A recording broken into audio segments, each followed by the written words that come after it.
आँखों में आंसू की कहानी, ये दान पुण्य की कहानी मकर संक्रांति की है। आई होप ये आप लोगों को बहुत अच्छी लगेगी। एक छोटी बच्ची की माँ कैसे उसको समझाती हैं इसके बारे में है। सुनिए तो। मम्मी, मैं नहीं नहाऊंगी, आज बहुत ठंड है और धूप भी नहीं निकली है। कितनी ठंड पड़ रही है। 10 साल की पीहू गुस्से से अपनी माँ से बोल रही थी। मम्मी समझाते हुए बोली, नहीं बेटा, आज नहाना ज़रूरी है।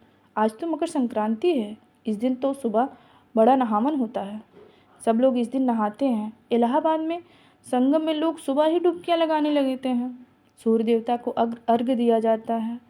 आज पूरे भारत में अलग अलग भागों में अलग अलग नाम से कोई ना कोई त्यौहार जैसे पोंगल, पीहू, मकर संक्रांति, खिचड़ी आदि नामों से मनाया जाता है।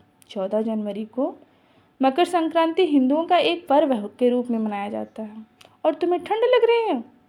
देखो भैया नहा के छत पे पतंग उड़ाने चला गया। अब तुम भी नहा के रानी बिटिया बन जाओ। बेटा, चाहे तुम कल भले ही ना नहाना, पर आज तो नहा लो। जिद मत करो। ठीक है माँ, आप कह रही हो तो मैं जल्दी से नहा कर आती हूँ। पीहू ऐसा कहकर नहाने चली गई। नहाने के बाद आई, उसने देखा कि मम्मी काले रंग के तिल और चावल खिचड़ी बना रही हैं।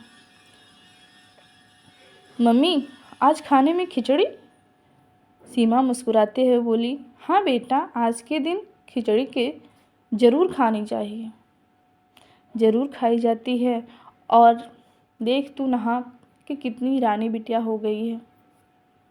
कमरे में ढेर सारा सामान पीहू ने देखा और पूछा, मम्मा इतना सारा सामान क्यों? कोई आने वाला है क्या? कुछ दान भी करना था, इसलिए सीमा बहुत ढेर सारा सामान लेकर आई थी। कुछ खाने पीने का और कुछ साथ में कंबल भी थे। और उसमें खाने पीने का सामान गजब मूंगफली, गुड़ लेकर आई थी। सीमा ने बोला, बेटा, गरीबों को दान बहुत अच्छा माना जाता है। खाने पीने का सामान सीमा जाकर मंदिर में बांट आई। रात में खाना खाने के बाद सीमा अपने पति आलोक के साथ गाड़ी में बैठकर अपने लाए हुए कंबलों को लेकर सड़क पर निकल गई। बेटा आरव ने पूछा, मम्मा, हम लोग इतनी रात को कहाँ जा रहे हैं? बेटा, इसी समय तो सही ज़रूरतमंद लोग मिलेंगे। रात के 10 बज रहे थे और सीमा और अनिल फुटपाथ पर गरीबों को ढूंढ रहे थे कि कौन ठंड से ठिठुर रहा है तो हम उन्हें कंबल दे दें। इस बार सीमा ने सोचा रखा था कि मैं ऐसे लोगों को ढूंढ कर बांटूंगी जिनके पास कपड़े कम हों। जगह जगह लोग सो रहे थे, लेकिन कोई आँख सेक रहा था। उनको किसी विकलांग, किसी ज़रूरतमंद को कंबल दिए।